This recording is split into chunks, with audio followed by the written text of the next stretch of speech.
I have a couple announcements before we get started. One is next week, Friday, is the midterm. And next week, Wednesday, I'll dedicate to a review session. And by Monday, I hope to have posted a sample set of questions that might be on the midterm. And on Wednesday, there won't be, I'll use the blackboards for doing the review session. So Wednesday and obviously Friday of next week will not be screencast. So Monday will be a regular class with new material, although whatever we cover on Monday will not be on the test on Friday. Yes? It will be similar to the quiz, a bit longer, but yeah, you might be doing some more calculations because probability will be on the midterm, and so you will probably have to be doing some sorts of calculations, but similar in flavor to the quiz. Yeah. Any other? Yes? You may bring a calculator. You don't need to. I usually try to work problems out where you don't really need calculators, but you may bring one. Does it matter what kind of calculator? Just your typical one that doesn't do, well, truthfully, we haven't done that many really extensive statistical computations, so in that sense, it doesn't matter. Any other questions? Yes? No, there won't be any coding on the midterm. It's really, I was just going to say something to that effect. It's really unfortunate that there can't be. I don't know how to figure out how to do that. In terms of, it would be really hard to have everybody have computers and code. And I wouldn't put code on it unless you could sort of test it out. And so that makes it hard to do. But you'll have plenty of opportunity to do coding on your final projects. And after the midterm, we'll start talking about them. I'll spend maybe a lecture or two introducing the different topics that you might want to choose to work on for your final project, just to kind of whet your appetites. Any other questions? So I went away on Wednesday thinking, why did so many of you put R, B, and G in the boxes? And then I came to realize it's like, of course you would put R, B, and G in the boxes because you're used to dealing with data that can be factors and have different levels. So you're thinking, okay, this is a nominal variable. I'm thinking this is what you're thinking. This is a nominal variable that's got 3 levels, R, B, and G. And once I take the tickets out of the box, since I am so used to being able to do computations in R, that I can easily do a computation that would then compute the total number of reds or R's that you drew from the box. And so I thought, so I'm assuming that's where a lot of you were coming from when you had your box with R, B's, and G's in it. And I think that's great. It means so all I'm saying is that this is the first time that anyone's ever taught Stat 20 using a technique, using R, and using computing other than the standard sort of hand calculations. And a lot of the reason why we have these 0-1 boxes is because it's really hard to think about if you don't have a computer to help you. And so what I thought today I would do is go through these 0-1 boxes and show you the sort of so the 0-1 boxes are a way to simplify everything down to what counts when we're doing our test statistic. And that's sort of adding up the number of ones, which is counting the number of reds or whatever characteristic you're interested in. So what I thought today is I would revisit the 0-1 box that we did on Wednesday and give you all the gory details because we actually, the second side of that paper, we went through really quickly. And then show you how I would do it in R using the RBG box that many of you had come up with. All right. So here's the 0-1 box that we derived on Wednesday. Remember, the problem is that we have a roulette wheel that's spinning. And you're trying to decide whether or not you want to actually join the game and bet or not. And you're a little concerned that maybe the roulette wheel's not fair. And so you watch for 20 spins of the wheel, and you keep track of how many reds show up. And so the idea is that the box itself is representing the result of a spin of the roulette wheel. However, we are only interested in whether or not the wheel landed red or not. And so we simplify everything down to a box that only has two kinds of tickets in it, or two ticket values, a 1 for when the spin lands red, and a 0 for when it lands on a black or green slot. And there are 18 reds on the wheel, and there are 18 blacks, and there are 2 greens, so there are 20 black or greens. And so we put 20 zeros in the box for a total of 38 tickets. Okay. So we could think about what's in the box by listing out all the possible values. There are 18 ones and 20 zeros. And we can also think about, well, how would we summarize the box? So bringing back this notion of summary statistics and summarizing information, we can also summarize the box. Nothing about the actual chance process of what we're doing with the box in terms of taking tickets out and putting them back in, just the list of numbers in the box. And so the two numerical summaries that we know about are the average, so that's the box average. That's the average of all the tickets in the box. That's really easy to compute because you're just adding up ones and zeros. And so if you're just adding up ones and zeros, that's the same thing as counting how many ones there are in the box. So that gives us 18 on 38, which I'm going to call P, which is the proportion of ones in the box. So a special thing when we have a 0-1 box is that the average of the box, so that means the average of the values on all the tickets in the box, will be just the proportion of ones in the box. Likewise, we can do we can compute a standard deviation, which we will call the box SD. So that's the standard deviation of the ticket values in the box, which says about, on average, how far away is an individual ticket value from the average, from the box average, which is P. And so we make this computation of, we go through all 38 numbers. We have 1 minus P squared. So remember, it's the root mean square error. So the 1 minus P is the error. Squaring it is the square error. Mean says we're going to compute all of them for every ticket value. So it's 1 minus P squared plus 1 minus P squared plus ... I've got 18 of these. Plus 0 minus P squared plus 0 minus P squared ... I have 20 of those. And I do that computation, and I simplify it, and it reduces to, as we discovered, using R. So we saw another really nice thing about bringing computing skills into Stat 20 is that you can use R to actually get some intuition as to what the box SD should be. And that's the square root of P times 1 minus P. So it's a square root of the fraction of ones times the fraction of zeros. Yes? Is that always going to be the SD when we have a box with just zeros? Zeros and ones. That will yes. So this holds for any 0-1 box. And I saw another hand. That was the second question? Yes. So these are nice, essentially, formulas for 0-1 boxes. The box average will always be P, the proportion of tickets in the box. The box SD will always be the square root of P times 1 minus P. All right, so now we're going to move on to the actual chance process. How do we go about, well, what does that chance process look like when we draw 20 times with replacement and add up all the values that we've drawn out of the box? So we want to sum the values on the tickets. So in other words, that's counting how many reds in the 20 spins. And we recognize that that falls into the probability distribution that we've seen so far, or one of the ones that we've seen so far, namely the binomial. Remember, the binomial is about independent trials where the chance of success remains the same on every trial. Success in this case is the roulette wheel landing on red.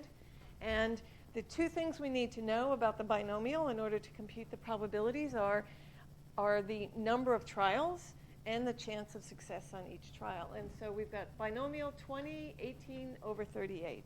And here's the probability mass function, which is a visual way of looking at the probability distribution. So the height of each of these bars gives us the chance of that particular outcome.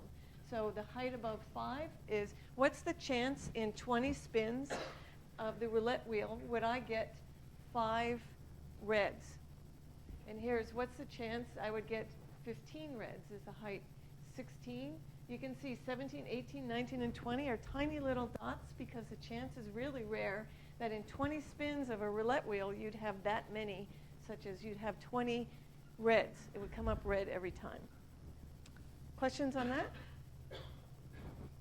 All right, so from there, well, no, I have a question for you. So notice this looks a lot like the density curves and the summary, pictorial summaries that we've made out of our data. So we can apply similar ways of thinking about the probability mass function as we did with our summary statistics of our data. What I mean by that is we can look at this probability mass function and say, hey, what's the center of this distribution?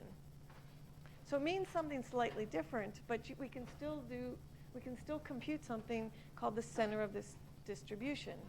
It's not an empirical distribution before with data. Instead, it's a probability distribution about what you might get. So rather than having a center of an empirical, which is, okay, what's the center of the numbers I got?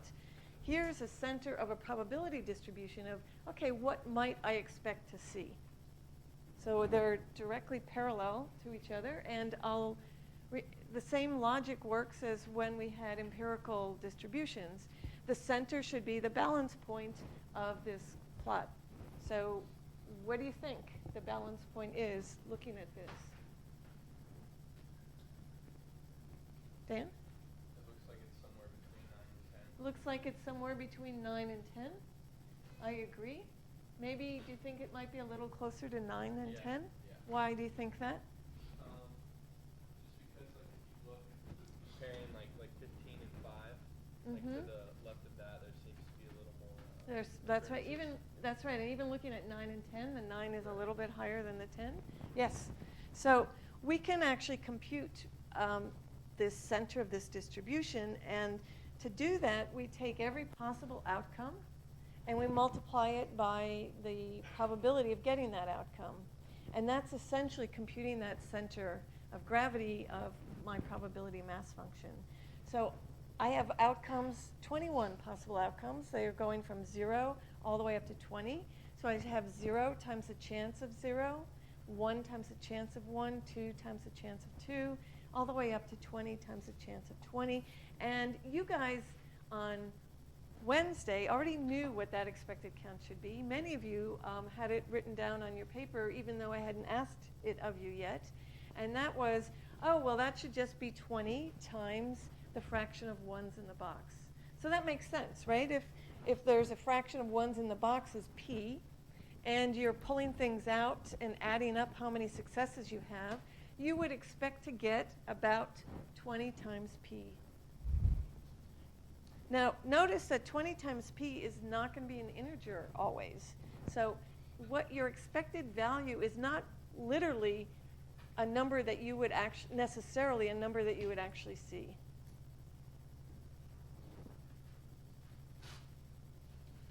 Likewise, we can compute the oops.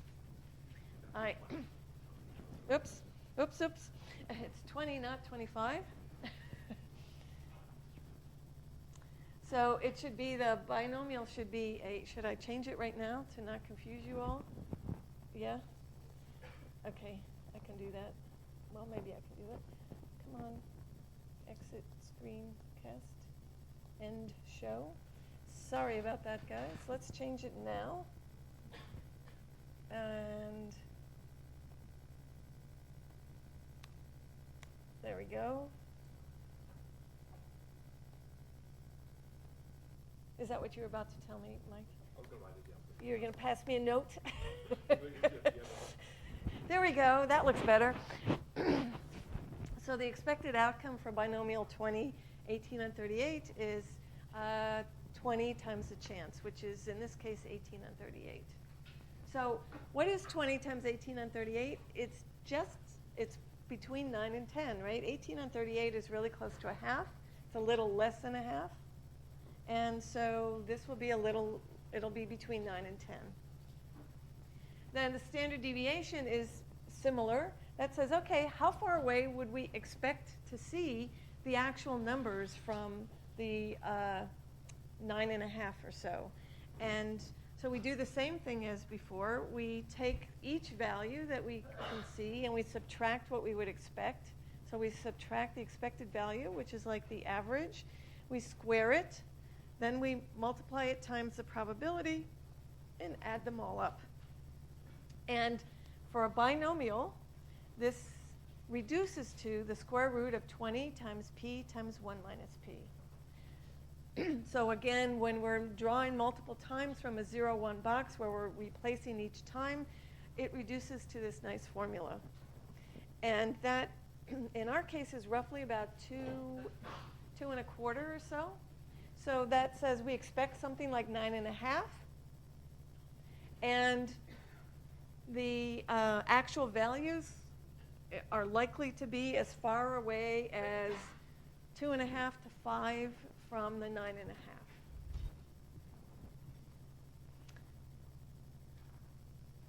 In general, so I'm going to say whenever we have a binomial where n is the number of trials and p is the chance of success on each trial, what we expect is n times p. The standard deviation says how far away might an actual value, an observed value, be from what we expect. That's the square root of n times p times 1 minus p. Okay? All right. So, oh, you want to, sorry.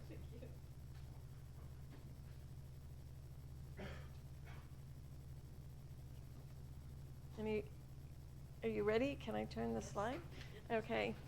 So let's go back to our original problem where we're going to look at the,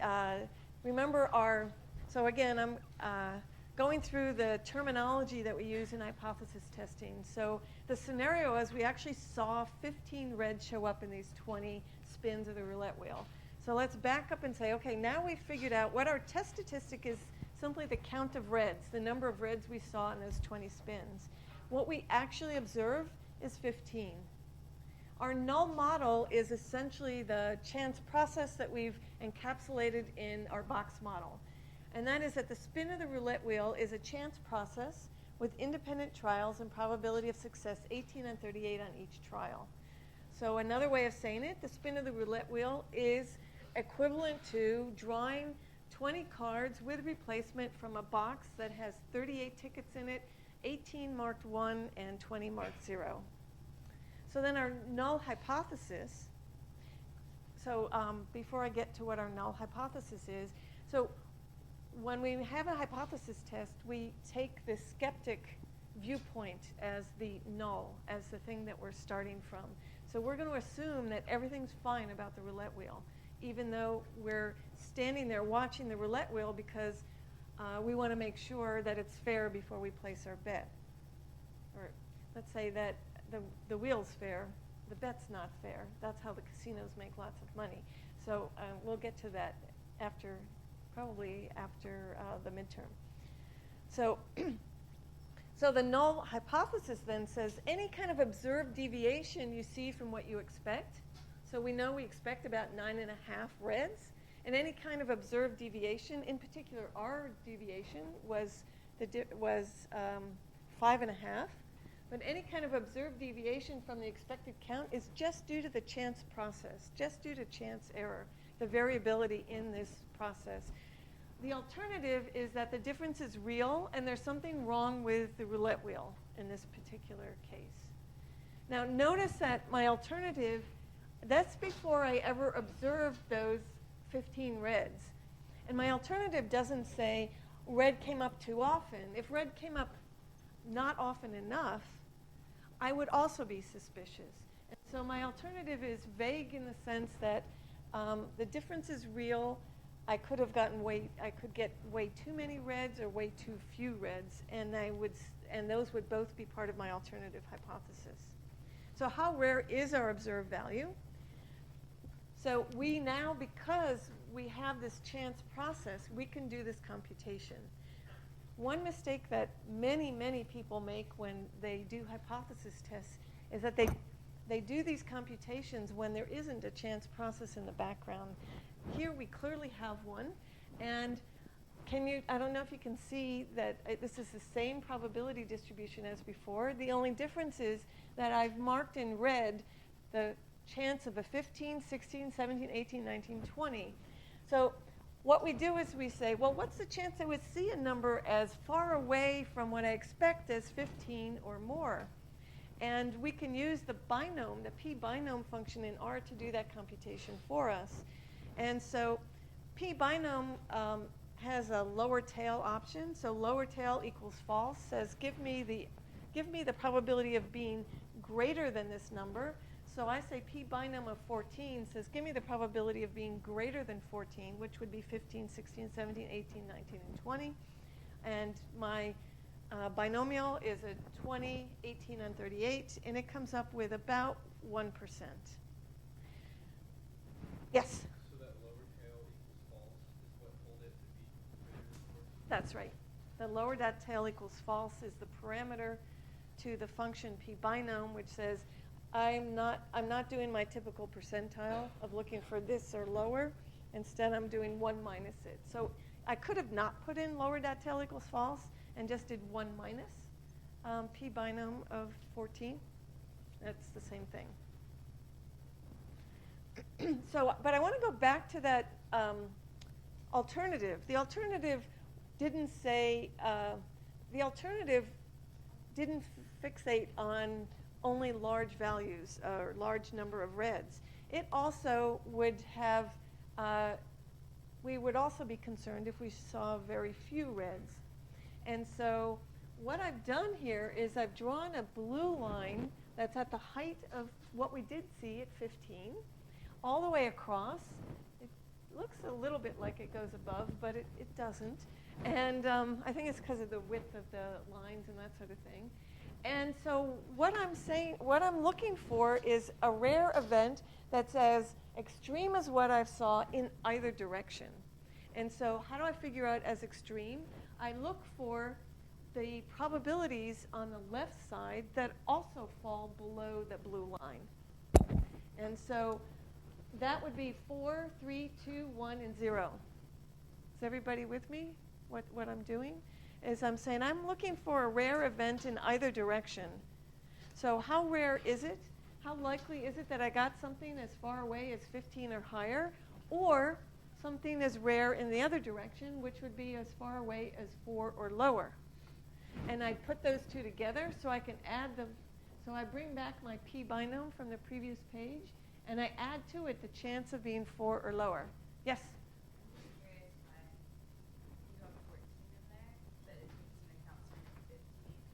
I have the reason I have 14 in here is because p-binom does 14 or lower. And when you say, hey, I want the upper tail, it'll go greater than 14, which in this case would be 15. But this is 4 or lower. Yeah, it's really important that because it's discrete and I only see values that are integer values, the p-binom says I want the probability of this number or less, so less than or equal to this. So I want the probability of less than or equal to 4. And so when I do the flip of that, it's the probability of greater than that number.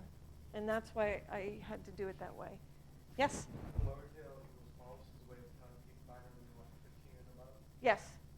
Now, in fact, if I had done a smoother distribution, as opposed to only this discrete thing, then essentially that would be 14 or above, or excuse me, 14 or below, or greater than 14. And so if there was a 14 and a half with a probability of 14 and a half, that would be included as well. In the first? Yes, in the first one, right. So that gives me a probability of about 2.2%, or 2.3%. So this is called a two-sided test, as opposed to a one-sided test. One-sided would have only looked at 15 or higher. Two-sided is because our alternative is that we'd be suspicious whether we had a large number or a really small number of reds. So that's another thing you need to think about when you're doing a hypothesis test. So what's our conclusion? Here's some more terminology. We have observed a statistically significant result. So this is just common language within the field of statistics to mean our p-value was less than 5%. Another word or term for p-value is our observed significance level. So our observed significance level was 2.3%. And because that's less than 5%, we call it statistically significant. So we reject the null hypothesis. That's also very carefully worded. So we start by assuming the null hypothesis is true. We do all these probability calculations to say, well, how likely is it we'd get results like we did?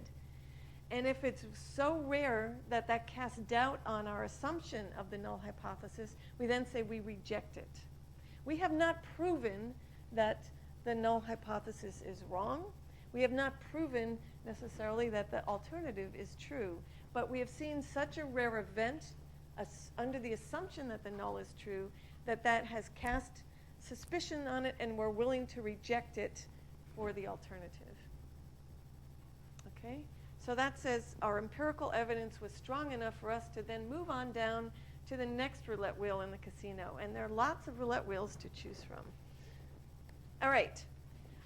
So at this point, I'd want to back up and introduce the box model that many of you came up with and show how that essentially is a fine model to work with as well, but it's missing the really easy way of doing computations by hand.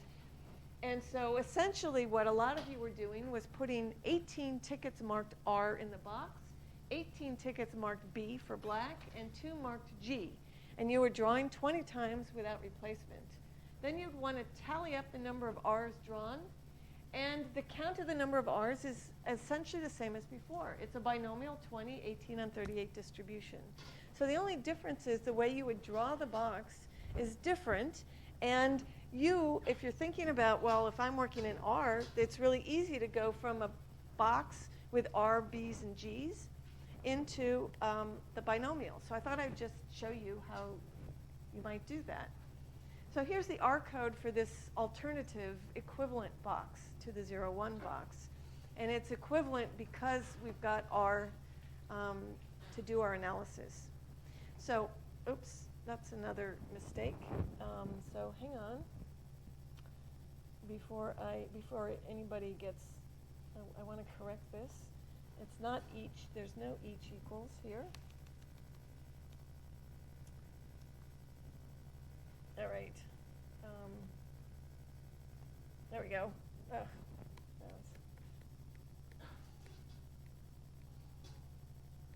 There we go.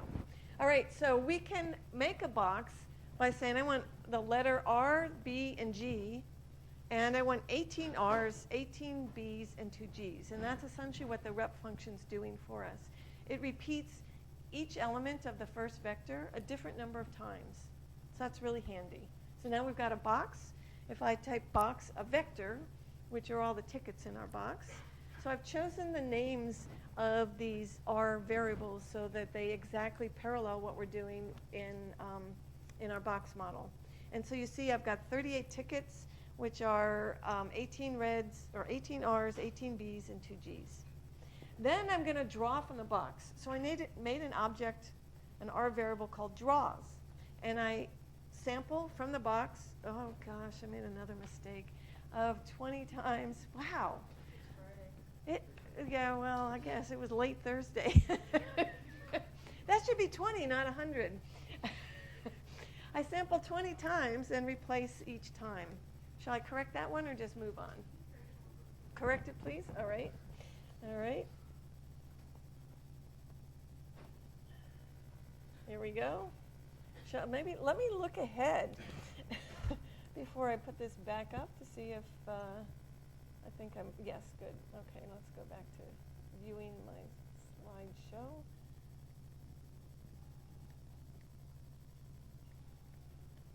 There we go. So I create the R variable called draws. I'm sampling 20, replacing each time, replace equals true, from the box. And then I say, okay, what does draws look like? Oh, look, I fixed it on that page. So I think that's what happened is I'd forgotten that. I put it on the next page. There are 20 draws. So I got an RR, BB, RR, BB, BB, B, R, B, R, B, R, B, R. Okay? Then you want to count up how many R's you have. And we could just do that by taking the table function on draws. And that gives me how many B's and how many R's I saw in the 20. Notice I didn't get any G's in that 20. So I then could take the element from the vector called, by the way, called R. By the way, what this is it's a vector of two elements, 9 and 11, and they're named. One's named B and the other's named R. And that's what the table function does for you. And so that can be really handy when I can index. So this is a new concept for R, for R. I can do an index to pull out the element that's named R.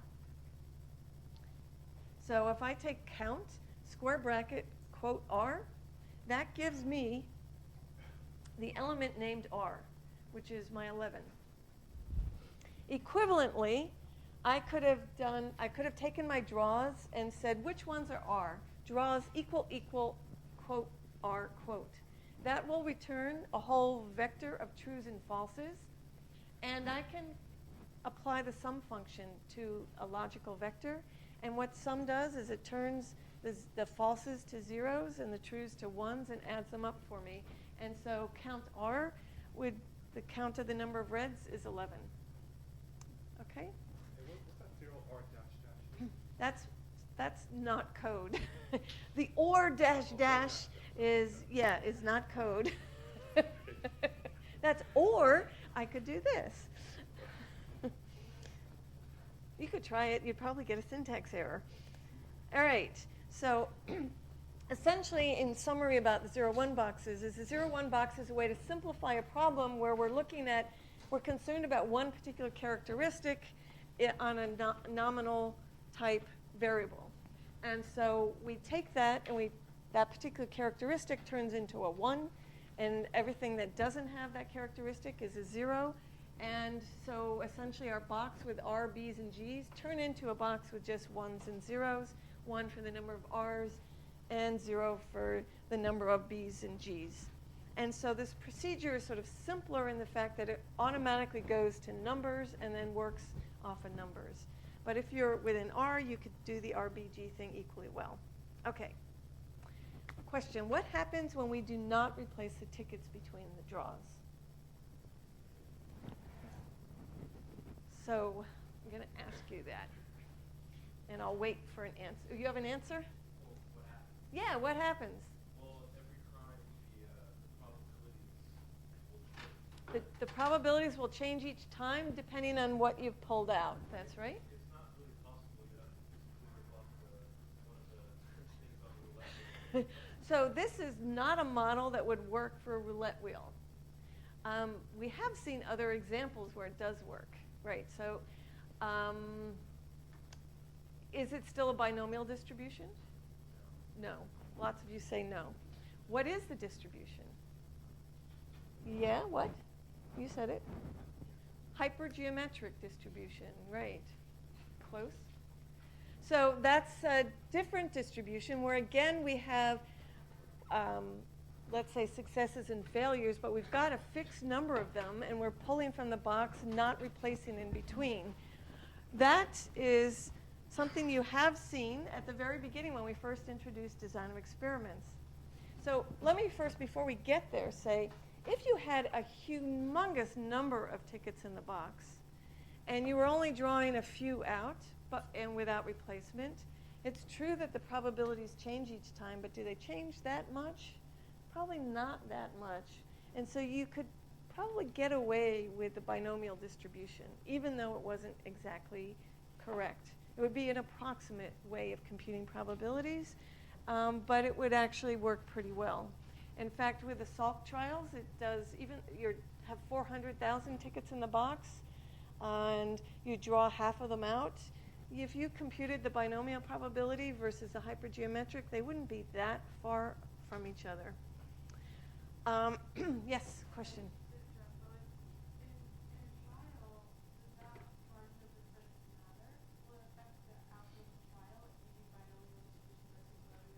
It could affect when you're computing your p-values, the chance that you see a rare event.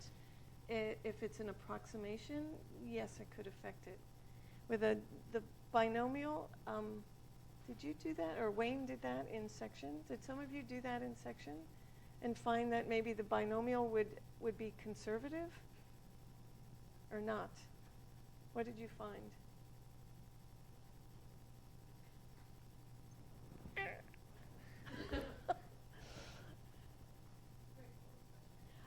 I think in one of the sections that you actually were comparing the probability mass function for a binomial and a hypergeometric. And we're trying to see whether the tails were fatter for the binomial or for the hypergeometric. You don't remember doing that? The tails for the, anybody remember doing that? No? So the tails for the binomial should be slightly bigger than the tails for the hypergeometric. Because think about the variability that's going on with it, that box is going to be smaller if you're not putting the tickets back, because you can do better at predicting what's coming out, knowing if you know what's in the box and you're not putting things back. There's sort of less variability going on. So here's the Koch experiment that we did at the very beginning of the design of experiments.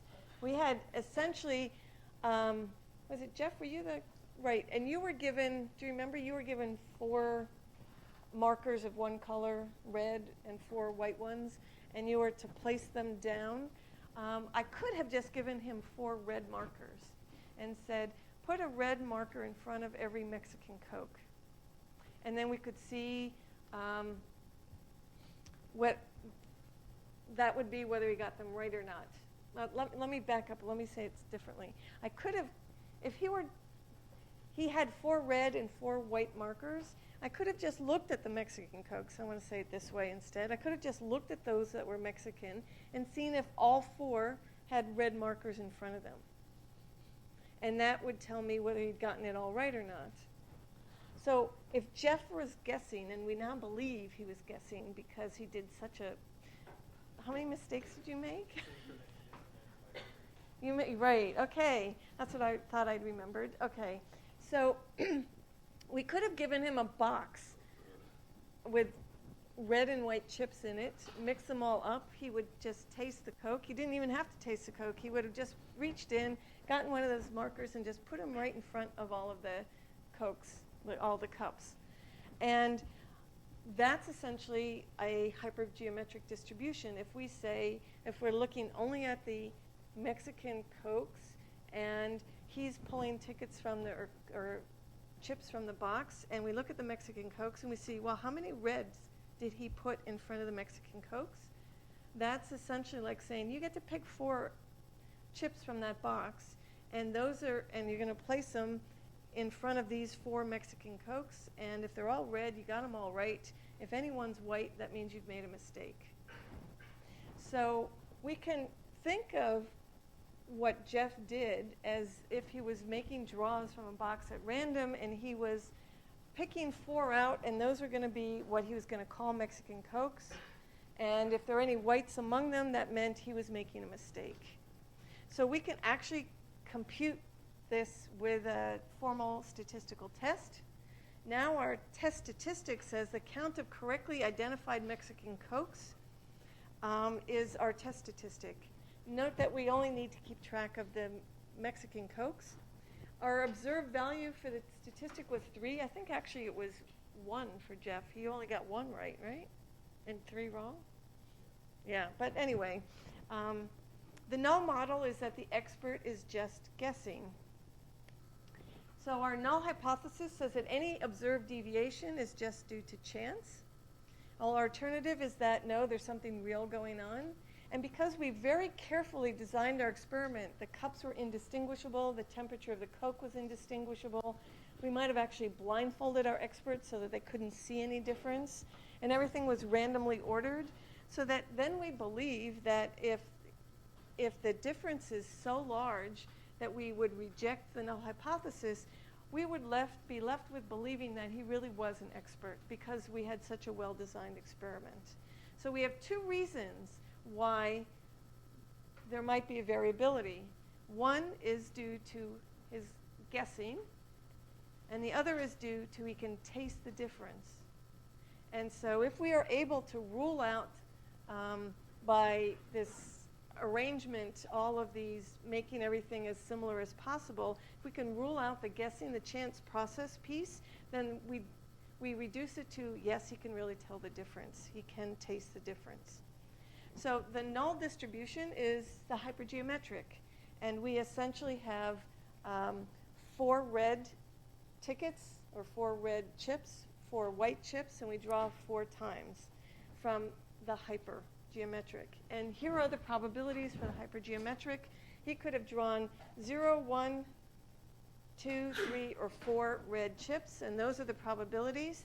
If he drew, we observed 3, so I bold-faced the probabilities, the tail probability of 0.229 and 0.014, added them together and got 0.24. So that says that we got a really large p-value. So that says we saw something that was really common. It wasn't really rare. What we saw was something that could easily have been due to chance. So we do not reject the null hypothesis, and we just continue under the assumption that the null is true. So we haven't proven the null is true. What we've shown is that the chance variability in the null model could easily explain the observed difference. Okay? This test is called Fisher's exact test, and it's named after Fisher because it's his experiment, his lady tasting tea experiment. So it's called, the name Fisher is from Sir R.A. Fisher, and the name exact is because we have exactly computed as opposed to approximated the probabilities in our test. Okay. We have 5 minutes left, and I want to say the world is not just made up of 0, 1 boxes. So I'd like to introduce to you another kind of test statistic. So here we go. Non-0, 1, it's an example of studying calcium and its effect on blood pressure. So there's an experiment to that effect where there are 21 male subjects who've agreed to be part of the experiment. They're divided at random into 2 groups. One group receives calcium supplements for 12 weeks. The other group receives a placebo for 12 weeks. It was a double-blind experiment, so neither the person taking the supplement nor the person evaluating by measuring the blood pressure knew which subjects had the placebo and which had the actual calcium. The response was the difference in blood pressure. So before starting the supplement, the 12 weeks of the supplement, their blood pressure was taken. 12 weeks later, after having taken the placebo or the calcium supplement for 12 weeks, their blood pressure was taken. So we have the initial blood pressure, and we subtract the blood pressure after 12 weeks. So do we want to see positive numbers or negative numbers to show that this is an effective treatment? Yes. Did you say it? Who said it? Somebody said it? Positive. We want to see positive numbers because would say that the blood pressure was lowered by the calcium. So the initial would be higher than after 12 weeks. Here's the actual response. So although I took 2 measurements on each subject, or although they took 2 measurements on each subject, they took the difference of each of those, and so there's 1 measurement per subject, calcium and placebo. So I also created a variable called group, which tells me which group each member belongs to. And to do an informal analysis, here's a strip chart of blood pressure by group. And what do you see?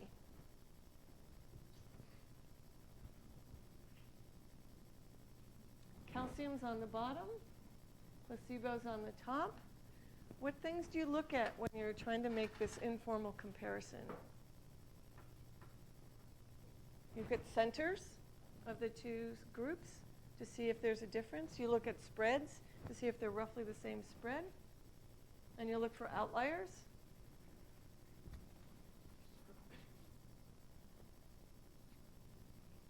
Let's start with centers. Are they roughly the same? No? Yes? I would say the center for the calcium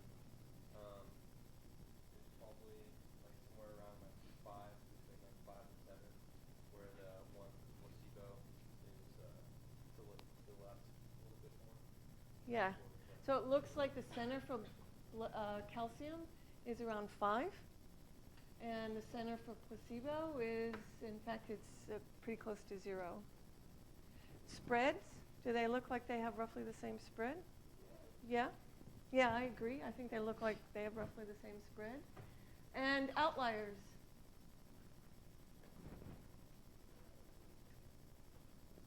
Maybe? Maybe not? I think it's just they have roughly the same spread. There's, I would say not necessarily. Usually you might see an outlier in one direction, but the placebo group has really small and really large values. So the distributions have roughly the same spread. The mean for the calcium group looks to be about 5 millimeters higher, and the mean for the control group looks to be around 0. So now we can do a formal statistical test of this, and I see you guys are getting really anxious. So let me just briefly say that this is a different kind of, how do you do a box? How do you create a chance process out of this? You can't reduce it to zeros and ones now. You've got to do something different. So let me just jump to the punchline of what the box should be. Essentially, what you want to do is think about putting all of the blood pressure measurements for both groups into a box, and then make 10 draws without replacement from that box. And so essentially what you're saying is that, you know what, the treatment has no effect. It's just by chance the people who were assigned to get the calcium wound up having lower blood pressure after 12 weeks. And so then you can look at the average, the distribution of the averages of the blood pressure for 10 random draws without replacement from that box. And there it is. And there's 5. And there's the p-value, which is off. There's a mistake in that, and I could not take that one off because I actually recognized it, but I put it in my R code, and so I can't easily erase it. It should be 0.06. Okay? So we did see, and why is this one-sided instead of two-sided? Because we're interested in the drug reducing blood pressure, not increasing blood pressure. So that's why it's one-sided. And is this a statistically significant result? No, because it's greater than 5%. All right, have a really good weekend. See you Monday.